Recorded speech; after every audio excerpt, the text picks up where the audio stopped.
Good afternoon, everyone, especially to you, sir. So, we are the group 2, presenter number 6. So, our topic today is about of infection of the eyes. So, our learning objectives. At the end of this chapter, the student should be able to: number 1, recognize manifestations of common eye infections. Number 2, characterize the common pathogens causing infections of the eyes. Number 3, discuss appropriate laboratory diagnosis and treatment of each infections.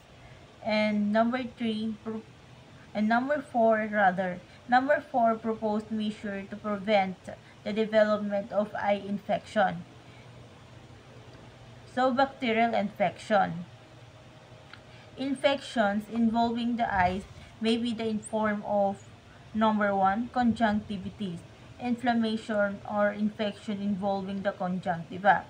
So, ang ibig sabihin ng conjunctivitis, ito yung pamumula ng mata o sore eyes.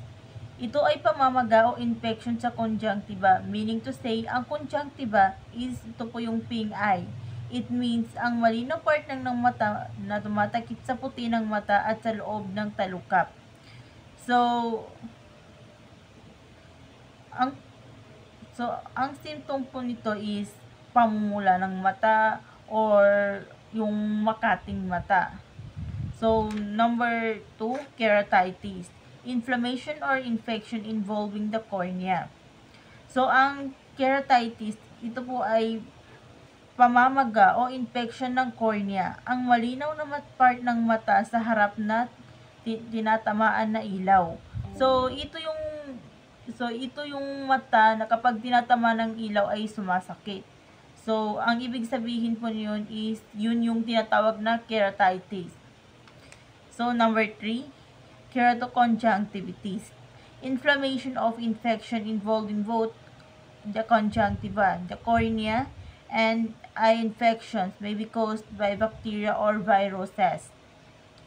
Ang keratoconjunctivitis naman is, ito yung combination ng pamamaga ng conjunctiva or cornea. Ang sanhi nito is maaaring sanhi ng virus, lalo na adenovirus o allergy, katulad ng vernal keratoconjunctivitis sa mga bata. So, ang example po ng keratoconjunctivitis, halimbawa, nagkaroon ng keratoconjunctivitis si John matapos mahawa sa opisina. Nagsimula ito sa isang mata, pero kumakalat sa kabila. Matagal itong gumaling at naapektuhan ang kanyang paningin. So, that is an example of keratoconjunctivitis. Okay, let's move to bacterial infections. Bacterial conjunctivitis is also known as pink eye conjunctivitis and highly contagious.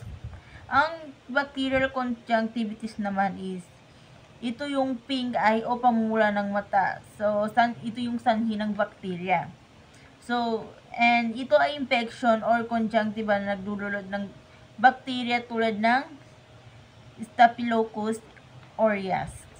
And mabilis itong makahawa lalo na sa mga aralan, opisina, at sa loob ng bahay. So, ang symptom po nito is pamumula ng mata.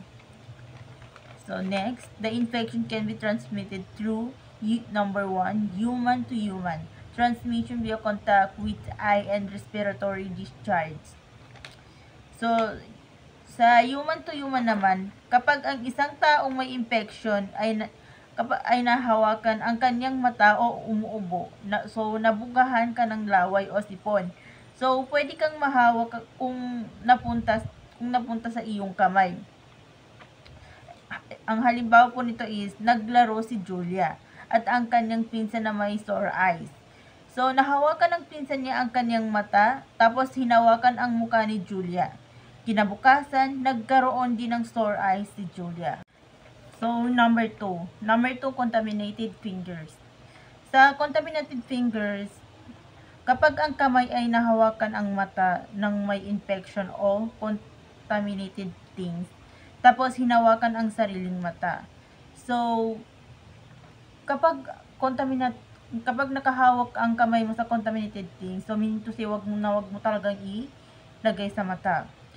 So, example, si baby ay humawak ng doorknob sa CR. Nahawakan din ng may sore eyes, tapos hinimas ang kanyang mata nang hindi naghugas ng kamay. Ilang oras lang namula at nagluha na rin ang kanyang mata. Number 3. Number T, fumitives such as clothing, facial tissues, eye makeup, eye medications, and ophthalmic instruments.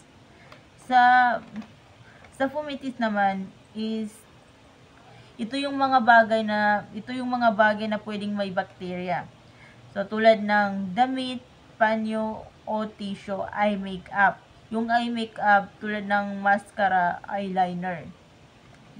Manifestations of the infection include: number 1, irritation.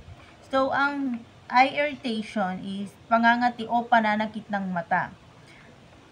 Pakiramdam na parang may buhangin o dumi sa mata, maaring makati, mahapdi, o parang may tusok-tusok. Halimbawa, sila ay paulit-ulit na kumiskis ng mata dahil makati at parang may alikabok sa loob, kahit wala naman siyang nakitang dumi. So, number 2, redressing of the conjunctiva. Redressing of the conjunctiva, pamumula ng puting parte ng mata. Number 3, swelling of the eyelids.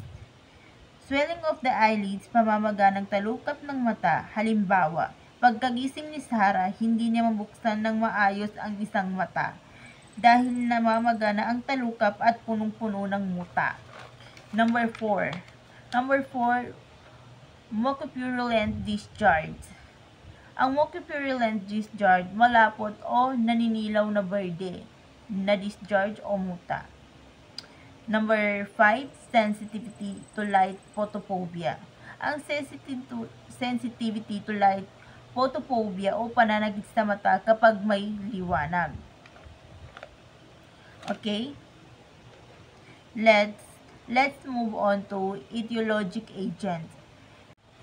So, ang ibig sabihin po ng Haemophilus influenzae, yung group Aegypticus.